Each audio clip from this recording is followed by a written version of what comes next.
Welcome to the tutorial on how to access your Goshen College email account.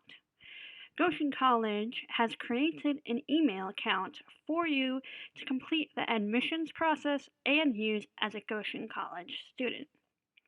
We use Gmail as a domain for our email, so please go to gmail.com. If you already have a Gmail account, you'll have to add an account. To log in to your Goshen College email, you'll use your Goshen College username and then put at goshen.edu.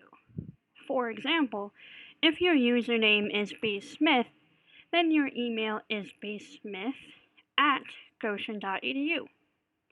Once you put in your email, press next. It's the same password you'll use to log into MyGC and Forms to Complete. So once you enter your password, press next, and you'll have access to your Goshen College email account.